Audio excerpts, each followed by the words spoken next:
جو میں بولا ہوں وہ میری اپنی ایک انیشیٹو تھی، لیکن عمران خان نے تو انڈیا دے دیا تھا، مذاکراتی کمیٹی خان نے بنائی تھی کہ مذاکرات کریں، اور ہماری کمیٹی بننے کے بعد جو ہیں 3-4 ایام تک گورنمنٹ کی طرف سے کوئی جواب نہیں آیا کہ وہ اس کا خیر مقدم کرتے ہیں، وہ اپنی کوئی کمیٹی بناتے ہیں۔ میڈیا پہ جو ہے باتوں کا سلسلہ چل نکلا تھا، تو میں نے کہا کہ چونکہ دوسری سائڈ پہ خان صاحب کو پارٹی قیادت نے سفارشات مرتب کر کے اس پہ قائل کیا کہ ہمیں ریمیٹنسز کے بائیکاٹ کے لیے تب جانا چاہیے جب ہمیں مذاکرات کے لیے یہ نو کر دے، تو اس وجہ سے میں نے ایک انیشیٹو لیا اور میں نے اسمبلی میں بات کی، اور انداز ایسا تھا کہ چونکہ ہمیشہ ہمارے درمیان تنازعنی سخت گفتگو اور پیغور اور ایسے انداز میں گفتگو ہوتی تھی کہ بات کبھی ہماری جو ہے مہذب رہی نہیں، تو لہذا وہ جو ہے میں مشکور ہوں دوسری سائڈ کا، ان کے عمائدین کا، جنہوں نے اس کا خیر مقدم کیا، اور بالخصوص آج جو اسپیکر صاحب نے جو ہے انہوں نے تو ہمیں اوپن انویٹیشن دے دی ہے کہ آئیں میرا گھر میرا دفتر حاضر ہیں، اور ایسے شفیق انسان سے یہی توقع کی جا سکتی ہے، تو لہذا ایک ماحول بنانا پڑتا ہے۔ پہلے یہ جو گالم گلوچ کی سیاست ہے، یہ جو غصوں کی سیاست ہے، انتقام کی باتیں ہوتی ہیں، یا آپ کسی کے خاندانی معاملات میں گھسے ہوتے ہیں، ان چیزوں کو چھوڑنا ہوگا، ایک ہیلتھی انوائرمنٹ بنانا انوائرمنٹ کی آپ نے جو بات کی اس کا جو حکمراں جماعت ہے اس نے اس کا خیر مقدم کیا، اور بہت سارے اور دانش مندوں نے کہا کہ جی بڑا اچھا شیر افضل مروت صاحب نے پیشکش کی، مگر آپ نے ایک بڑی اہم بات کی، آپ نے یہ کہا کہ عمران خان صاحب نے یہ کہا تھا کہ اگر وہ ہماری مذاکرات کی جو پیشکش ہے اس کو رد کرتے ہیں تو تبھی میں یہ اعلان کروں گا ریمیٹنسز کے حوالے سے کہ ریمیٹنسز جو ہیں وہ بیرون ملک میں بسے پاکستانیوں کو نہیں بھیجنا چاہیے۔ تو کل علیمہ خان صاحبہ نے جب آپ یہ تقریر کر رہے تھے تو اسی وقت جو ہے علیمہ خان صاحبہ نے یہ اعلان کر دیا کہ عمران خان صاحب نے کہہ دیا ہے کہ بیرون ملک کے جو پاکستانی ان کے ریمیٹنسز نہیں آئیں گے جب تک یہ مطالبات نہ مانے جائیں کہ جی جوڈیشل کمیشن جو ہے وہ نہیں بنے گا، اور جو ہمارے لوگ ہیں ان کو اگر آپ رہا نہیں کرتے تو ریمیٹنسز آپ مت بھیجیں۔ تو سمجھ نہیں آ رہی کہ آپ کی ایگزیکٹ اسٹریٹجی کیا ہے، کہ کیا آپ لوگ ابھی مذاکراتی میز پہ بیٹھیں گے؟ اگر بیٹھیں گے تو اس کے پیچھے عمران خان صاحب کی رضامندی ہے؟ عمران خان نے مذاکراتی کمیٹی بنائی اسی لیے نا کہ مذاکرات کریں، اچھا باقی کوئی، تو لہٰذا مذاکراتی کمیٹی کا نام ہے، اس کو پھر انہوں نے ایکسٹینڈ کیا، تو لہٰذا مقصد ہی یہی ہے کہ جائیں بات کریں اور اگر کوئی حل نکلتا ہے تو نکالے۔ اچھا جہاں تک اس پہ مختلف نو آ رہی ہیں، اس حوالے سے میں صرف اتنا کہوں گا کہ ہماری پارٹی کو ایسے مسائل کا سامنا کرنا پڑ رہا ہے کہ جو بھی خان صاحب سے ملاقات کر کے باہر آ جاتا ہے وہ خان صاحب کی طرف سے کوئی نہ کوئی بیان یا پیغام دے دیتا ہے، لیکن خان صاحب کے جتنے بھی احکامات ہوتے ہیں وہ پارٹی میں وصول ہونے کے بعد ان کو دیکھا جاتا ہے، اور پھر اس کے مطابق جو ہے پارٹی ایک پالیسی مرتب کرتی ہے، اور اس پالیسی کے تحت بیانات جو ہیں پارٹی کا انفارمیشن سیکٹری جاری کرتا ہے۔ ٹھیک، پہلے بھی اس طرح کے مسئلے مسائل جب آئے تو پھر یہ فیصلہ کیا گیا کہ جیل کے سامنے سے جو ہیں یہ بیانات جو ہیں نہ دیے جائیں، اور یہ سلسلہ ایک وقت کے لیے رک گیا تھا۔ رائٹ، میرا خیال یہ ہے کہ ریمیٹنسز پہ، مذاکرات پہ، اور ان تمام وائٹل اہم ایشوز پہ جو ہیں وہ پارٹی کی قیادت جو ہے آفیشلی ان کو اعلامیہ جاری کرنا چاہیے اور آفیشلی بات کرنی چاہیے۔ اس طرح جو ہے اگر میں کل خان سے ملاقات کرنے کے بعد باہر نکل کے بات کروں گا، گرچہ خان نے کہا ہوگا اور یقیناً، لیکن میرا خیال یہ ہے کہ بہت ساری خان صاحب کی باتیں ایسی ہوتی ہیں کہ ان کو دوبارہ خان صاحب کے پاس لے جایا جاتا ہے اور ان کو کہا جاتا ہے ان پہ نظر ثانی کریں، اور جب ایک فائنل ہو جاتے ہیں تو تب جا کے کہیں میڈیا کے ساتھ شیئر کیے جاتے ہیں. تو جو علیمہ خان صاحبہ نے آ کے ایک سٹیٹمنٹ دی، کیا وہ آپ کے فیصلے سے برعکس تھی کہ جی جو بھی باہر نکلے گا جیل سے وہ بیان نہیں دے گا، پہلے پارٹی آپس میں مشاورت کرے گی، پھر اس کی پارٹی کی جو بھی سوچ ہوگی براہ راست آفیشلی پارٹی جو ہے وہ بیان دے گی عمران خان صاحب کی طرف سے؟ تو کیا علیمہ خان صاحبہ کو آپ کے اس فیصلے کا نہیں پتہ تھا؟ میرا خیال ہے کہ خان کے خاندان کے افراد جو ہیں وہ اس سے مبرہ ہیں، اور اصول یہ ہونا چاہیے کہ جہاں پہ سیاست کی بات ہو اور جہاں پہ پارٹی کے موقف کی بات ہو تو پھر یہ پارٹی پہ چھوڑ دینا چاہیے. اچھا شیر افضل صاحب، یہ بتائیے کہ آپ کے باقی جو ساتھی ہیں جس طرح کے ہو گئے اسد کیسر صاحب، عمر ایوب صاحب، بیرسٹر گوہر صاحب، ان تمام لوگوں سے آپ بات کرتے رہتے ہیں. میں امیجن کر رہی ہوں کہ جو ابھی آپ نے تقریر کی اور پہلا آپ کو ہی مائک دیا گیا تو یہ سب کی مشاورت سے ہی آپ نے بات کی ہوگی کہ جی اب ہم پیشکش کریں گے تو ہم پیشکش کریں گے مذاکرات کی اور ہم ایک اولیو برانچ ایکسٹینڈ کریں گے حکومت کی طرف. تو کیا ان کی رضامندی اس میں شامل تھی؟ دیکھیں، میں نے جو بات کی تو اس بات کو کیے ہوئے کوئی 48 گھنٹے ہونے کو ہیں. کسی نے تردید کی ہے آفیشلی؟ نمبر 1، بیرسٹر گور صاحب بیٹھے ہوئے تھے ایوان میں جب میں بول رہا تھا. میرے بیان کی تائید کی ہے علی محمد خان نے، میرے بیان کی تائید کی ہے شہریار افریدی صاحب نے، اور یہ ڈیبیٹ چلا اور اس پہ جو ہے بڑے جسچر آف گڈ ول دیے دونوں اطراف سے. تو لہٰذا یہ اب میں آپ کو ایک خدشہ ظاہر کر دوں کہ کچھ لوگ ایسے ہیں جو شاید نون میں بھی وہ ہمارے بیچ بھی ہوں گے اور جو نہیں چاہتے ہوں گے کہ کوئی مذاکرات ہو، اور شاید کچھ لوگ ایسے ہیں جن کے تانے بانی میڈیا سے اور کچھ ڈیجیٹل وارئر سے بھی ملتے ہیں. اور آپ اگر دیکھ لیں تو میڈیا پہ بھی اس کے حوالے سے کیمپین شروع ہو گئی ہیں کہ جی مذاکرات تو بڑا نقصان ہو جائے گا. تو کچھ لوگ ایسے ہوتے ہیں جو جن سے کچھ نہیں بنتا ہے، نہ وہ کسی کو فائدہ دے سکتے ہیں، البتہ انتشار، فتنے، فساد کی باتیں کرتے ہیں. اور ایسے لوگ اگر کوئی ایسا نیریٹو پھیلا بھی رہے ہیں تو میرا خیال یہ بحیثیت قوم ہمیں مجموعی طور پہ، اجتماعی طور پہ جو ہے ایسی قوتوں کو شکست دینی ہے، چاہے وہ کسی بھی پلیٹ فارم سے ہو، کسی پارٹی سے ہو. آپ نے کہا کہ آپ کے صفوں میں بھی کچھ ایسے لوگ ہیں، تو ہم نے یہ دیکھا ہے جو آپ کا ٹویٹر ہینڈل ہے، جو عمران خان صاحب کا ٹویٹر ہینڈل رن کرتے ہیں، وہ بڑے سخت بیانات دیتے ہیں، مگر ہم نے یہ ضرور دیکھا کہ پارلیمنٹ میں جو لوگ ہیں بشمول آپ کے، وہ چاہتے ہیں کہ معاملات جو ہے وہ مصالحت کی طرف جائیں. تو کیا ایک ڈسکنیکٹ ہے ان لوگوں کے درمیان اور آپ کے درمیان جو پارلیمنٹ میں ہیں یا جو باہر بیٹھے ہوئے؟ جو باہر بیٹھے ہیں وہ تھوڑی اپنی منمانی ضرور کر رہے ہیں. ان کو چاہیے کہ پارٹی کے تابع ہو، اور لیڈرشپ جو ہیں جن لائن پہ پالیسیز کو آگے بڑھا رہی ہیں اسی سے ہم آہنگ جو ہے ٹویٹر کا استعمال ہو. خان صاحب کا جو اکاؤنٹ ہے اس حوالے سے جو ہیں بہت ساری باتیں ہم سنتے ہیں. میرا خیال یہ ہے کہ تھوڑا سا جو ہے اس کو ریکنسائل کرنا ہوگا. باقی جو اور لوگ ہیں جو والنٹیئرز ہیں اور جو بگوڑے ہیں اور جو ڈیجیٹل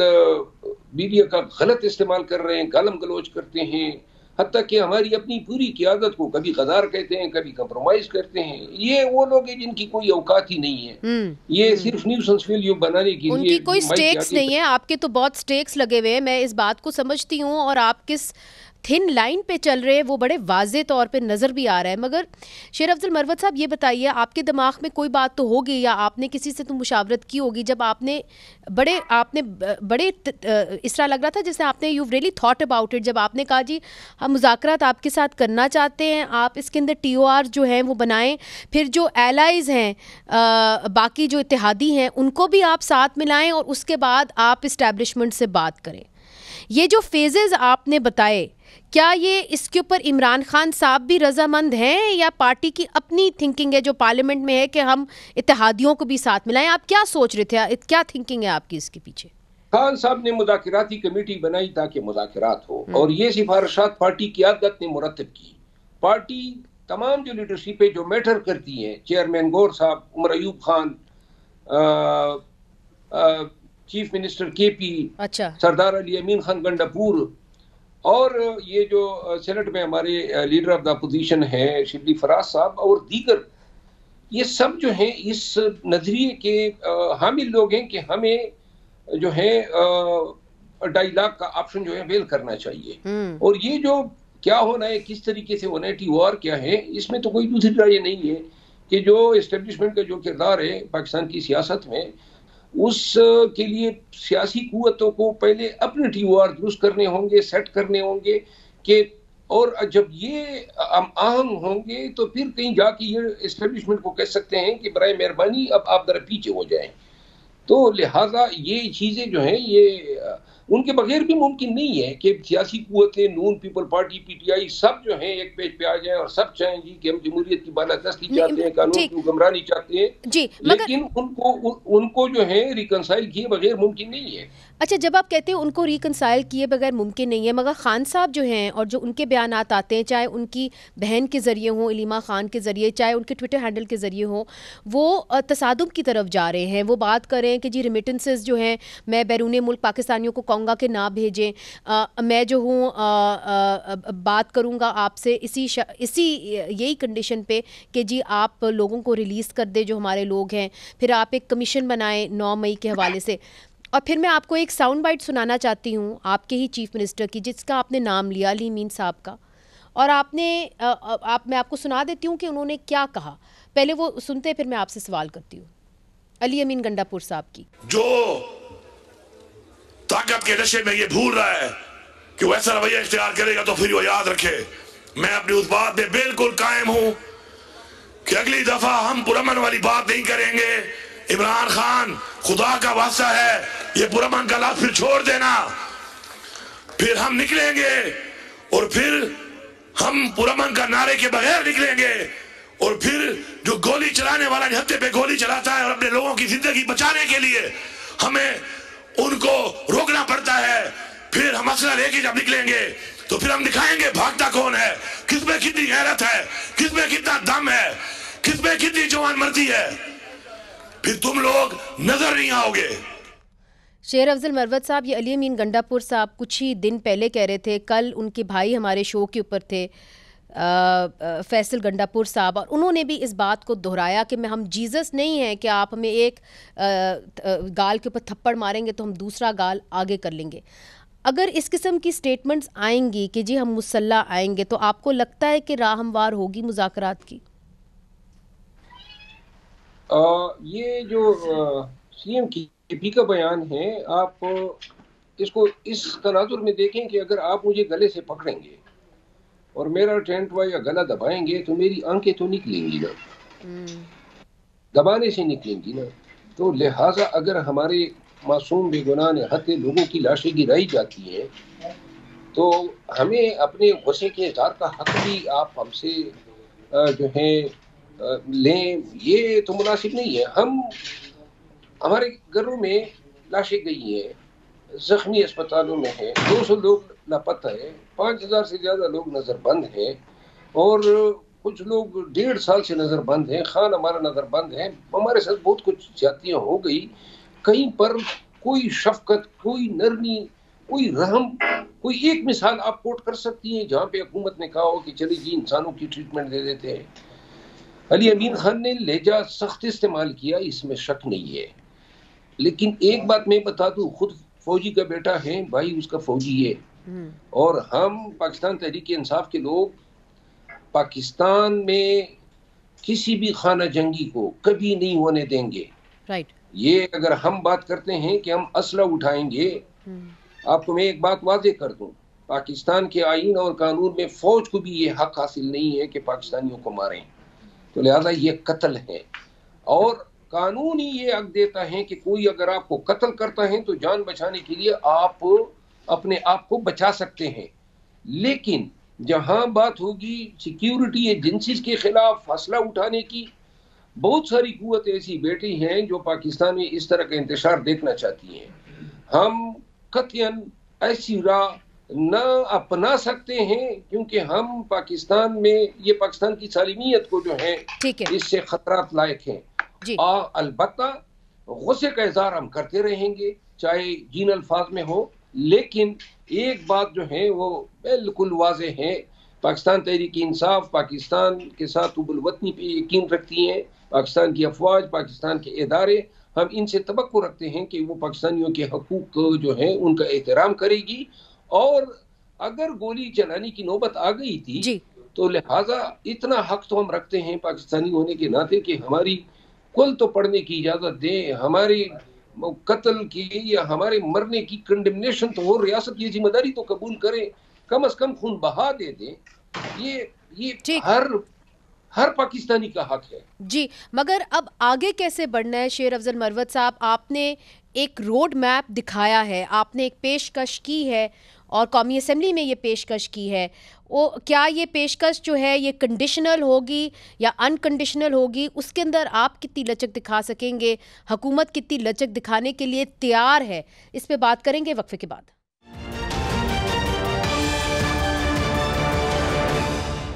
ویلکم بیک ناظرین، ہمارے ساتھ ہے تحریک انصاف کے سینئر رہنما ممبر قومی اسمبلی جناب شیر افضل مروت صاحب، جنہوں نے پہل کی قومی اسمبلی کے اندر کہ مذاکرات ہونے چاہیے اور حکومت کے ساتھ مذاکرات ہونے چاہیے۔ اب ان مذاکرات کی کیا امید ہے؟ شیر افضل مروت صاحب، آپ نے وہاں پہ رانا ثناء اللہ صاحب کی بات سن لی، آپ نے خواجہ آصف کی بات سن لی، انہوں نے بڑی کلیئرلی کہا کہ اگر آپ نے مذاکرات کرنے ہیں تو ہمیں آفیشیلی آپ ایک پیغام بھجوائیں اور آپ اپنے ٹی او آرز بنائیں کہ جی یہ نکات ہیں جن کے اوپر مذاکرات ہوں گے اور مذاکراتی ٹیم کا یہ لوگ حصہ ہیں۔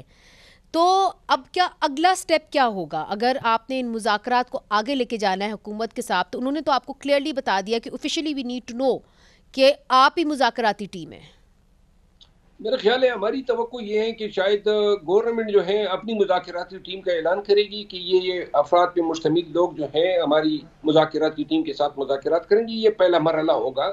جس کے بعد جو ہے اسپیکر ایاز صادق صاحب جو ہیں ان کے گڈ آفیسز کو استعمال کرتی ہوئی مزید جو کوارڈینیشن ہوگی اس کے بعد جو ہے ٹی او آرز ڈسکس ہوں گے، لیکن یہ پہلا جو مرحلہ ہے وہ مذاکراتی کمیٹی کی کانسٹیٹیوشن ہے۔ اچھا، مگر آپ کے ساتھ کسی کی اب تک بات چیت ہوئی ہے یا کسی نے آپ کو کانٹیکٹ کیا ہے کہ جی آپ نے بڑے اچھی بات کی، اب ہم مذاکراتی ٹیم کے لیے ایک مذاکراتی ٹیم تشکیل دے رہے ہیں اور آپ سے ہم مذاکرات کریں گے؟ حکومت میں کسی نے آپ سے کانٹیکٹ کیا ہے؟ جی، اسپیکر صاحب سے میری بات ہوئی ہے اور رانا ثناء اللہ صاحب سے جو ہے میری گفتگو ہوئی ہے۔ اس کے علاوہ جو ہے ہمارے چیئرمین برسٹر گور صاحب جو ہیں وہ بھی کچھ معاملات پہ آن بورڈ ہیں، تو اس کے علاوہ عمر ایوب خان سے میری بات ہوئی ہے۔ میرا خیال یہ ہے کہ انشاءاللہ قوم ملک کے مفاد میں ان کوششوں کا کوئی ایک پازیٹیو جو ہے حل نکل آئے گا۔ ایک چیز میں واضح کر دوں، جو آپ نے بات کی علیمہ خانم کے حوالے سے کہ انہوں نے یہ تقاضے یا مطالبے رکھے ہیں، اگر مذاکرات کے لیے ہم جا رہے ہیں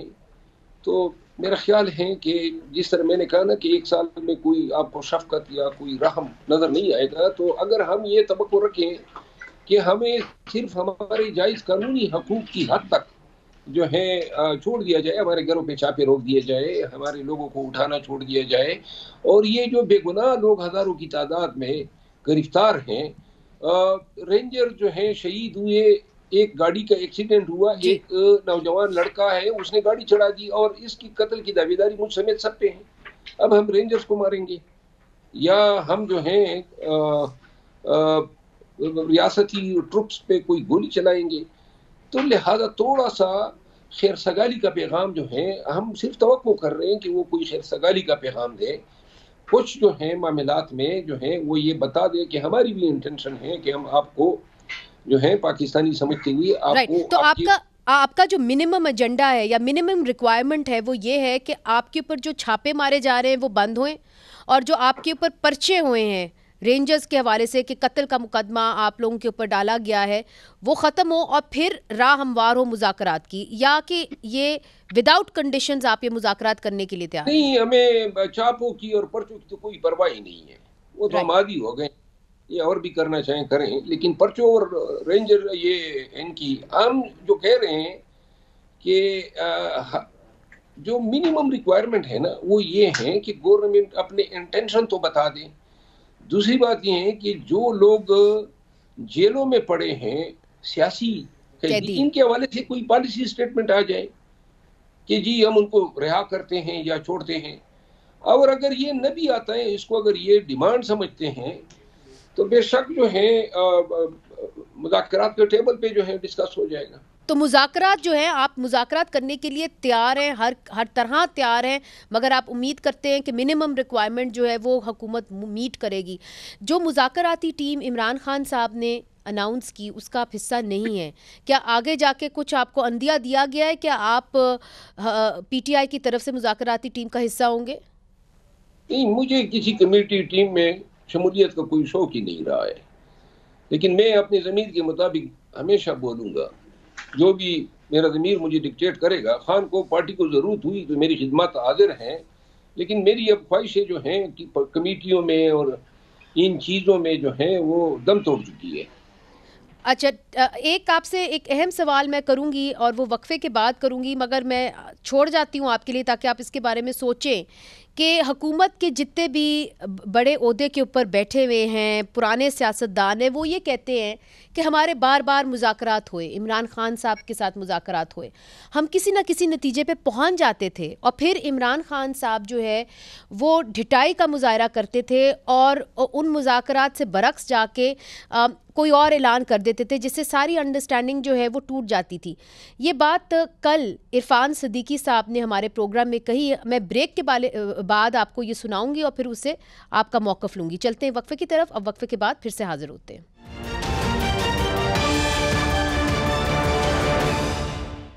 ویلکم بیک ناظرین. بریک سے پہلے آپ بات سن رہے تھے تحریک انصاف کے سینئر رہنما ممبر قومی اسمبلی شیر افضل مروت کی، اور انہوں نے واضح طور پہ یہ بتا دیا ہے کہ پاکستان تحریک انصاف مذاکرات کے لیے تیار ہے، اور اس مذاکرات کے اندر وہ لچک بھی دکھا سکتی ہے. جو کنڈیشنز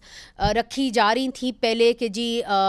جو ان کے لوگ ہیں ان کو رہا کیا جائے، ان کے خلاف جو پرچے ہیں ان کو واپس لیا جائے، وہ کہتے ہیں اس کے اوپر وہ بات کر سکتے ہیں مگر کم از کم مذاکرات تو ہوں. تو یہ اہم بیان ہے جو شیر افضل مروت صاحب نے دیا. اب اس کے پیچھے کیا تمام ان کی پارٹی کھڑی ہوتی ہے، کیا بالخصوص عمران خان اس کے پیچھے کھڑے ہوتے ہیں اور راہ ہموار ہوتی ہے پولیٹیکل ڈائیلاگ کی، یہ اب آنے والے دنوں میں ہم دیکھیں گے. مگر اب ہم نظر جو ہے وہ دہراتے ہیں کرم کی طرف، پارا چنار کی طرف، جہاں پہ آج یہ خبر آ رہی ہے کہ وہاں پہ اتنے سخت حالات ہو گئے ہیں کہ ہلاکتوں کی تعداد زیادہ ہو سکتی ہے. اب تک میں آپ کو بتا دوں کہ 2 مہینے کے اندر 161 لوگ کرم ایجنسی کے اندر دم توڑ چکے ہیں، اس لیے چونکہ وہاں پہ تمام رستے بند ہیں، جو روزمرہ کی چیزیں ہیں وہاں پہ ایندھن، ادویات نہیں پہنچ رہی ہیں، اور وہاں کے لوگ سردی کے اندر جو ہے نہ ہسپتالوں کے اندر ان کو دوائیں ادویات ان کو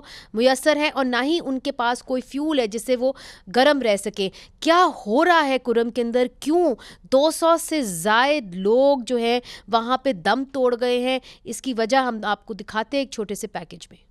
پارا چنار ضلع کرم کا وہ علاقہ ہے جہاں کی مرکزی شاہراہ فرقہ وارانہ فسادات کی وجہ سے پچھلے 70 دنوں سے بند ہے. اس بندش نے نہ صرف لاکھوں لوگوں کو ان کے علاقوں تک محدود کر دیا ہے بلکہ ایک سنگین انسانی بحران کو بھی جنم دیا ہے. قبائلی ضلع کرم میں 12 اکتوبر کو گاؤں کنج علی زئی میں ایک قافلے پر فائرنگ کے نتیجے میں 15 افراد کی ہلاکت کے بعد سے ضلع میں حالات کشیدہ ہو گئے تھے. 21 نومبر کو ایک اور قافلے پر حملے میں 56 افراد ہلاک ہوئے اور پھر قبائلی لڑائی کا ایک سلسلہ شروع ہو گیا جو 11 دن تک مسلسل جاری رہا. پولیس کے مطابق پچھلے 2 ماہ میں فائرنگ کے مختلف واقعات اور قبائلی فرقہ وارانہ لڑائی میں 161 افراد جاں بحق جبکہ 220 سے زائد زخمی ہو چکے ہیں. ضلع کرم کو پاکستان سے ملانے والی واحد شاہراہ ٹل پارا چنار روڈ کی بندش سے اپر کرم کے تقریباً 4 لاکھ افراد محصور ہو کر رہ گئے ہیں. نہ اشیاء خورونوش پہنچ رہی ہیں، نہ ایندھن اور نہ ہی زندگی بچانے والی ادویات. میڈیکل سپرنٹینڈنٹ ڈاکٹر سید میر حسن جان کے مطابق ادویات کی عدم دستیابی اور معیاری علاج نہ ہونے کی وجہ سے اسپتالوں میں اب تک 29 بچے دم توڑ گئے ہیں. شدید علیل افراد آج بھی موت کے بستر پر پڑے ہیں جس کو دوسرے اضلاع منتقل کرنے کے لیے کسی قسم کے اقدامات نہیں اٹھائے گئے ہیں. جبکہ شہریوں کا کہنا ہے کہ غذائی قلت اس حد تک پہنچ چکی ہے کہ لوگ 1 کلو چینی، گھی، نمک اور آٹے کے لیے بھی ترس رہے ہیں. آج کل کے حالات کچھ ایسے ہیں کہ سبزی کچھ بھی نہیں ہے اور راشن وغیرہ کچھ بھی نہیں آ رہا ہے، راستے بند ہے. سبزی بالکل بھی نہیں ہے، نہ پھل آ رہے نہ سبزی آ رہے، جس کی وجہ سے ایک آلو مل رہا ہے اور ٹماٹر جس کے ریٹ بھی کافی بڑھ چکے ہیں. تقریباً 2 مہینوں سے لوگ کو اس مسائل کا سامنا کرنا پڑ رہا ہے. لوگوں کو یہاں پہ لائف سیونگ ڈرگز اویلیبل نہیں ہے، بچوں کے لیے اینٹی بایوٹک نہیں اویلیبل، ایون انسولین جتنے بھی ہے اس وقت بالکل بھی پارا چنار مین سٹی میں ختم ہے اور لوگوں کو شدید مشکلات کا سامنا ہے۔ پاک افغان خرلاچی بارڈر جس پر روزانہ کی بنیاد پر لاکھوں روپے کی تجارت ہوا کرتی تھی، بارڈر حکام کے مطابق وہ بھی گزشتہ 2 ماہ سے ہر قسم کی تجارت کے لیے بند ہے۔ ٹریڈ یونین صدر سید مبین حسین نے کہا ہے کہ پاک افغان خرلاچی بارڈر کو وقتی طور پر کھول دیا جائے کہ عوام کی مشکلات میں کمی ہو سکے۔ ڈپٹی کمشنر کرم جاوید اللہ محسود کے مطابق صوبائی حکومت کے احکامات پر فریقین کے درمیان جرگوں اور مذاکرات کا عمل جاری ہے۔ حتمی فیصلہ ہونے کے بعد روڈ کھول دیا جائے گا۔ اہم کرم کے محسور باسی سوال کرتے ہیں کہ ان کے لیے امداد کب پہنچے گی۔ پارا چنار سے ساتھی رپورٹر عدنان حیدر کے ساتھ فوزہ کلثوم رانا، اسپاٹ لائٹ کے لیے۔ ناظرین، آپ نے دیکھا کہ کیسے غازہ جیسی صورتحال جو ہے وہ کرم کے اندر، پارا چنار کے اندر ہے۔ ہم نے دیکھا کہ ادھر اسلام آباد میں ہم کنفرم کر سکتے ہیں کہ 8 لاشیں تو گریں، تو پورے ملک کے اندر اس کی جو گونج ہے وہ سنائی دی گئی، مگر یہاں پہ پچھلے 2 مہینے میں 161 لوگ جو ہے وہ دم توڑ چکے ہیں، مگر یہاں پہ ایک یہ نیشنل ٹاکنگ پوائنٹ نہیں بن سکا۔ ہمارے ساتھ ہیں آج ٹی وی کے نمائندے عدنان حیدر جو ہمیں کرم سے ہی جوائن کر رہے ہیں۔ بہت شکریہ عدنان، آپ نے ہمیں جوائن کیا۔ اس وقت پارا چنار میں کیا حالات ہیں؟ کیا اسی طرح تمام راستے پارا چنار کے لیے بند ہیں؟ اور یہ بتائیے کہ وہاں پہ تو بہت سردی ہے، تو لوگ اپنے آپ کو گرم کیسے کر رہے ہیں، اور کیا گروسریز ریگولر جو کھانے پینے کی چیزیں وہ آپ تک پہنچ رہی ہیں؟ دیکھیے جی، پارا چنار کو دیگر اضلاع سے لنک کرنے والی سڑک پچھلے 70 دنوں سے بند ہے، جس کی وجہ سے اپر کرم کو ہر قسم کی سپلائی معطل ہو چکی ہے۔ اشیاء خورد و نوش ختم ہو چکا ہے، ادویات کی کمی ہے، LPG، لکڑی سمیت دیگر چیزوں کا بحران چل رہا ہے، اور اشیاء خورد و نوش کا ذخیرہ بھی ختم ہو چکا ہے۔ تو اپر کرم کی تقریباً 4 لاکھ آبادی علاقے میں محصور ہو کر رہ گئی ہے۔ اس وقت علاقے میں شدید سردی کا لہر بھی برقرار ہے۔ عدنان، یہ بتائیے کہ